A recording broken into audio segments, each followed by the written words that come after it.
Coucou tout le monde, aujourd'hui on se retrouve pour un petit haul, enfin un petit unboxing qui vient de chez Action avec la petite Sophie en robe, un DIY de chez Action à faire au crochet. Alors vous savez que je n'ai pas eu la chance de les trouver chez Action, mais j'ai pu me la procurer sur Vinted, j'ai pu me procurer tous les amigurumi au crochet qui sont chez Action ou qui étaient chez Action il y a un moment. J'ai pu me les procurer sur Vinted. Alors, certes plus cher, mais en tout cas, je suis contente parce que je les ai et je pourrai faire les tutos et les petits amigurumi avec vous en vidéo. Alors, je vous invite, je vous mettrai le lien de ma chaîne et je vous mettrai le lien de ma chaîne secondaire où vous trouverez tous les petits tutos pas à pas des jolis amigurumi au crochet. Alors, la Sophie, on va la déballer. Alors, je me permets de vous montrer le code pour celles qui n'ont pas trouvé la boîte chez Action, ni sur Vinted, ni ailleurs. Vous pouvez scanner le code barre. Voilà, c'est une petite abonnée qui m'a dit « Angélique, montre le code barre ». On peut le scanner. Comme ça, si vous avez de la laine, des crochets, vous pourrez faire cette petite demoiselle avec moi sans forcément avoir la boîte de chez Action. Alors, on va voir si tout est complet, comme je l'ai eu sur Vinted. Bon, normalement, c'était neuf, ça n'avait pas été déballé. Mais bon, on va regarder comment est fait le petit kit de cette jolie poupette. Alors, hop, on a déjà les fascicules, mais j'y reviendrai après pour quelques petites explications supplémentaires. On a de la ouate, voilà, qui est très bien, qui est très légère et très aérée. Contrairement à celle que j'ai chez Amazon, j'avais acheté un gros sac pour faire mes amigurumi et elle est plus épaisse. Celle-ci est vraiment très aérée, elle est vraiment fine, elle va très bien pour les amigurumi. Alors vous voyez les couleurs de laine, après vous pouvez prendre vos couleurs à vous et des fois c'est pas plus mal si vous avez des chutes de laine, etc. Vous voyez à peu près la grosseur des pelotes qu'il y a dans le kit. Après vous pouvez prendre les couleurs que vous voulez et que vous avez. Donc on a le crochet, c'est un crochet numéro 3 ici, et on a la petite aiguille pour définition pour ranger les fils.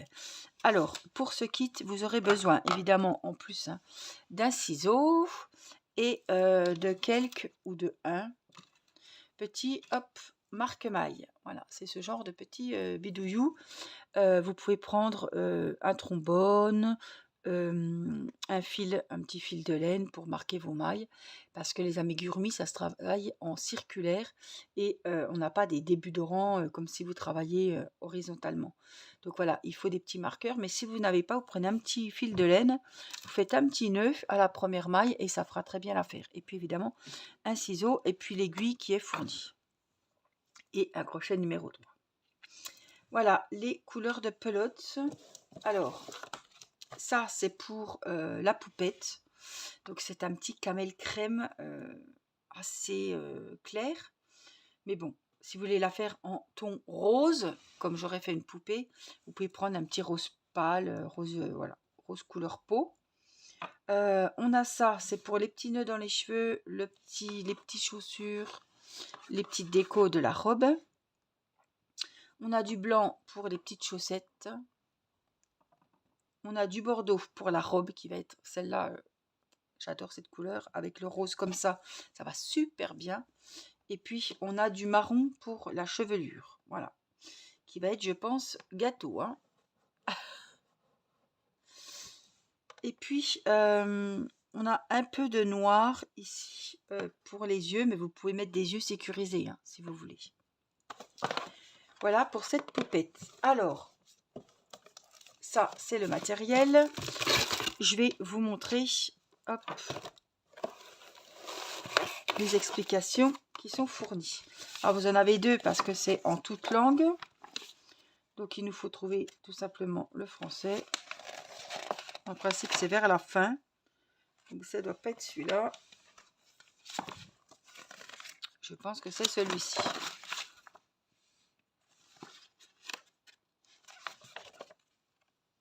Vous pouvez faire également, c'est là, une photocopie si vous notez des petits bâtons comme moi pour noter les rangs.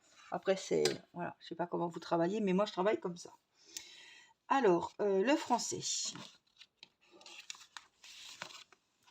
Donc, il faut savoir faire, c'est pour les débutantes, hein, je fais le tuto pas à pas, c'est-à-dire je prends bien le temps de refaire les points avec vous.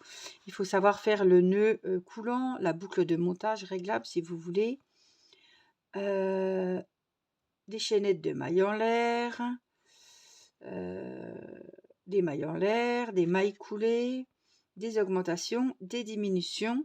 Le point de surjet, c'est pour coudre les différentes parties du corps.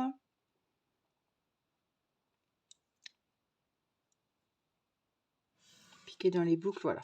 Alors les matériels, je vous disais le marqueur de maille ou une épingle, un ciseau et des épingles. Alors les épingles, ils vous les disent, ils vous disent des épingles pour avant la couture, pour placer les différentes parties du corps avant de les coudre.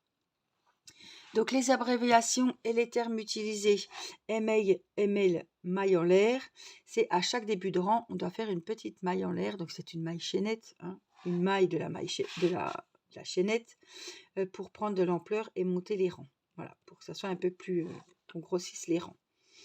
Maille coulée, c'est une maille coulée qui sert à finir le rang, à fermer le rang. Maille serrée, c'est ce qu'il va y avoir sur tout l'amigurumi, puisque c'est toutes des mailles serrées. Demi-bride, c'est des moitiés de bride, donc je vous montrerai. Je pense que c'est au niveau de la robe. BR, c'est bride.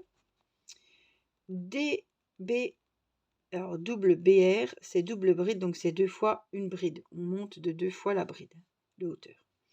Et M, c'est maille. Augmentation, donc c'est 2 mailles serrées de la même maille. Et diminution. Voilà ce qu'il y aura pour ce motif d'amigurumi. Ensuite, donc la robe va se travailler en rang aller-retour, donc à l'horizontale. Tout le reste va se travailler en circulaire. Donc il vous donne les explications pour le cou. Oui, parce qu'elle a un cou celle-ci. Hein. Donc j'espère que la tête ne sera pas trop lourde. Pour qu'elle soit supportée, que le cou supporte la tête. Donc la tête avec ses 23 rangs. Les cheveux. Donc c'est des petites tourbillons, comme les pattes, je pense, de la pieuvre par exemple. Elle a une couette de cheveux. Avec le fil marron. Les bras, évidemment, 2 bras. La jambe numéro 1. La jambe numéro 2. Ils sont pas pareils. Oui, c'est la jambe numéro 1, mais après, il vous explique comment les relier une à une. On fait le corps, on fait la robe. Le petit cœur sur la robe. Les petits chouchous dans les cheveux. Et puis, pour les finitions, voilà ce qu'il vous explique. Le nez, la bouche. Comme je vous disais, les yeux, c'est à faire au fil noir. Donc, c'est des petits, tout petits disques, en fait. Hein. On fait un nœud magique, je pense, puis on met 6 mailles serrées dedans. Puis on ferme, on coupe et l'œil, il est fait. Et après, on le coud. Voilà. Et puis, vous avez la ouate, évidemment, pour rembourrer la tête, pour rembourrer les bras, le corps, les jambes et les pieds. Voilà, donc j'ai pas fini ma licorne ni mon éléphant, mais je pense que tout est bien calculé pour avoir assez de watts. Voilà, ça ne doit pas être un problème. Donc si vous voulez faire ce tuto avec moi, vous pouvez toujours vous procurer cette Sophie qui est actuellement chez Action. Si vous ne la trouvez pas, vous pouvez vous la procurer sur Vinted. Et si vous ne l'avez toujours pas, vous pouvez scanner le code, prendre les pelotes qu'il faut et moi je ferai un tuto pas à pas pour que si vous n'avez pas les explications, mais là avec ce code vous les avez, vous puissiez faire avec le matériel que vous avez à la maison cette jolie demoiselle Sophie en robe. Voilà, j'espère que cet unboxing vous aura donné envie de le faire avec moi. Je vous fais des gros bisous et puis je vous dis à très vite pour la suite puisque il faudra que je vous présente le flamant rose et que je vous présente en ce moment la girafe, pareil, DIY de chez Action. Donc la poupette, je vous rappelle, je ne vous l'ai pas dit, mais elle fait 28 cm. Voilà. Et donc, avec ce kit, vous avez tout le matériel, toutes les explications, et puis en plus, vous aurez mon tuto en vidéo pour réaliser cette petite poupette. Voilà, je vous dis à très vite pour la suite, justement, de la poupée. Bye bye!